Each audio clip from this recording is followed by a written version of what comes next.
Hello बच्चों, हम मैथिली शरण गुप्त द्वारा कैकेयी का अनुताप इस कविता की और यह दूसरा भाग है और इसमें आगे की कुछ पंक्तियों को हम जानकर समझने की कोशिश करते हैं। हाँ, जनकर भी मैंने नहीं भरत को जाना, सब सुन ले तुमने स्वयं अभी यह माना। यह सच है तो फिर लौट चलो घर भैया, अपराधिन हूँ मैं हूँ तात तुम्हारी मैया। तो पहले इन पंक्तियों में जो कुछ इम्पोर्टेंट वर्ड्स है उसके मतलब को हम उनकी मीनिंग हम समझते हैं। दुर्बलता मतलब कमजोरी, तात मतलब पुत्र, अपराधिन मतलब दोषी, चिन्ह मतलब निशान, शपथ मतलब प्रण, जनकर मतलब पैदा करना और पथ मतलब रास्ता। तो इन पंक्तियों में भरत की महानता का वर्णन है और कैकेयी स्वयं को दोषी बताती है और राम से कहती है कि मैं भरत की महानता को नहीं पहचान सकी, उसको जन्म दिया है फिर भी भरत की महानता और तुम्हारे प्रति उसके प्यार को मैं नहीं भांप सकी। अपराधी हूँ मैं, भरत नहीं है, तुम्हें वन में भेजने का जो फैसला और अपराध मैंने किया है भरत ने नहीं किया है, उसकी इसमें कोई गलती नहीं है। हे राम मेरे पुत्र, तुम अब अयोध्या लौट चलो, इसके लिए जो दंड देना है मुझको दो, मैं स्वीकारती हूँ, इस दंड को मुझे दो, परंतु भरत का इसमें कोई दोष नहीं है, उसके ऊपर इसका कोई दोष नहीं है।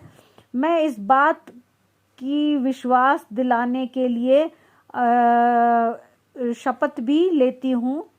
अबला नारी शपथ लेती है, यह भी कहती है कि कसम खाना तो एक कमजोरी की निशानी है, परंतु तुम्हें भरोसा दिलाने के लिए इसके सिवाय मेरे पास दूसरा और कोई रास्ता नहीं है।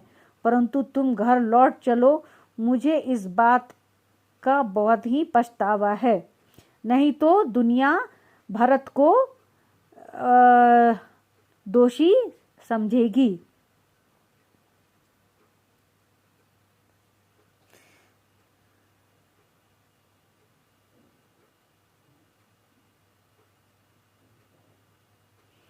यदि मैं उकसाई गई भरत से होऊं, तो पति समान ही स्वयं पुत्र भी खोऊं।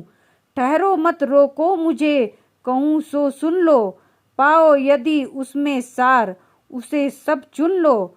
करके पहाड़ सा पाप मौन रह जाऊं, राई भर भी अनुताप ना करने पाऊं। तो आइए इन पंक्तियों का मतलब हम समझते हैं, उससे पहले कुछ वर्ड मीनिंग जान ले। उकसाई मतलब भड़काना, राई मतलब सरसों के जो बीज होते हैं, अनुताप मतलब पछतावा, पुत्र भी खाऊं मतलब पुत्र भी मर जाए, उसकी भी मृत्यु हो जाए, मौन चुप रह जाना। और इन पंक्तियों का अर्थ हम समझते हैं। इन पंक्तियों में कवि ने कैकेयी का पछतावा दिखाकर उसके चरित्र को उज्जवल बनाने का यत्न किया है और कैकेयी भरत की महानता को न पहचान सकी, इस बात से पछतावा जताती हुई कहती है कि हे राम, मुझे तुम्हारे वनवास के लिए भरत ने नहीं उकसाया था। यदि मेरी बातों में सच्चाई नहीं हुई है तो अपने पति को की भांति मेरे पुत्र भी मृत्यु को प्राप्त हो जाएं। भरत बिल्कुल निर्दोष है। पूरी सभा जब कैकेयी के कठोर वचन सुनती है तो सभा बोलती है कि कैकेयी, हम तुम्हारी बातों को मानते हैं, ऐसा वचन न बोलो। मतलब लोगों को कैकेयी के प्रति सहानुभूति हो जाती है जब वो ऐसे कठोर वचनों को बोलती है कि अगर मेरी बातों में सच्चाई नहीं है तो मेरे पति के समान मेरे पुत्र भी स्वर्ग को चले जाएं, मतलब मृत्यु को प्राप्त हो जाए। तो जब सारी सभा ने इस बात को मानकर कैकई को रोकने की कोशिश की, तब कैकई ने बोला कि सारी सभा को बोला कि ठहरो, रुक जाओ, बोलने दो मुझे। मैं जो बोलती हूँ मुझे मत रोको, मुझे आज बोल लेने दो। यदि मेरी शब्दों में सच्चाई है तो उसे ग्रहण करो। मैंने श्री राम को वनवास भेजकर पहाड़ सा पाप किया है और जिसका मुझे घोर पछतावा है। मतलब वो बहुत ही पछतावा कर रही है कि श्री राम जैसे महान पुत्र, जो कि अपने पिता और माता की आज्ञा का पालन करने वाला है, उस जैसे आदर्श पुत्र को उसने वन जाने का जो फैसला किया था वह एक घोर अपराध है और उससे वह बहुत पछताती है। क्या और वो कहती है कि इतना पहाड़ जैसा पाप करने के बाद मैं क्या राई भर भी पछता नहीं सकूं?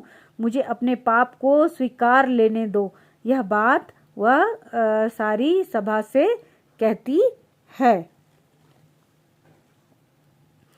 तो आइए आगे की कुछ और लाइनें पढ़ते हैं। थी संछत्र शशि निशा ओस टपकाती, रोती थी नीरव सभा हृदय थपकाती, उल्का सी रानी दिशा दीप्त करती थी, सब में भय विस्मय और खेद भरती थी। क्या कर सकती थी भरी मंथरा दासी, मरी मंथरा दासी, मेरा ही मन रह सका न निज विश्वासी। तो इन पंक्तियों को हम देखते हैं और इसके कुछ कठिन शब्द हैं।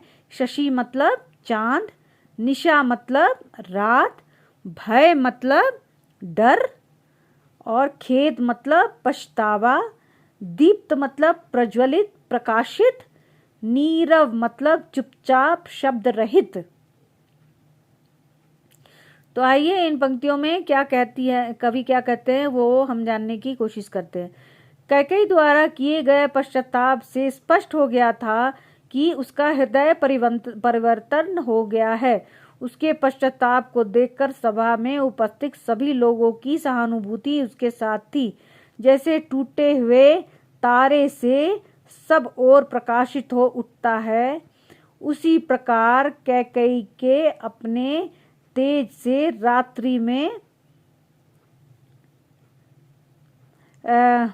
उसी प्रकार कैकेयी अपने तेज से रात्रि में वन को चारों दिशाओं से प्रकाशित कर रही थी, अर्थात अपनी तेजस्वी वचनों से राम के अयोध्या लौटने का कुछ भरोसा बांध रही थी। उसके पछतावे को सुनकर सभा में बैठे लोग के मन में कैकेयी के लिए दुख के भाव उठ रहे थे। फिर कैकेयी बोलती है कि बेचारी मंथरा तो एक सामान्य दासी थी, उसे गलत सलाह देने का दोष नहीं दिया जा सकता। मतलब मंथरा जो थी वो तो वहाँ की दासी थी और उसकी क्या मतलब मजाल कि वह एक रानी को गलत सलाह दे, उसे गलत सलाह देने का दोष नहीं दिया जा सकता। कैकेयी स्वयं को ही दोषी मानती है और मंथरा को निर्दोष बता रही है और वो कहती है क्योंकि गलती तो मेरी ही थी, मेरा ही मन डोल गया था और खुद वश में नहीं रहा था, इसलिए मैंने इतना कठोर फैसला किया और राम को वनवास भेजने के लिए राजा दशरथ को मजबूर किया।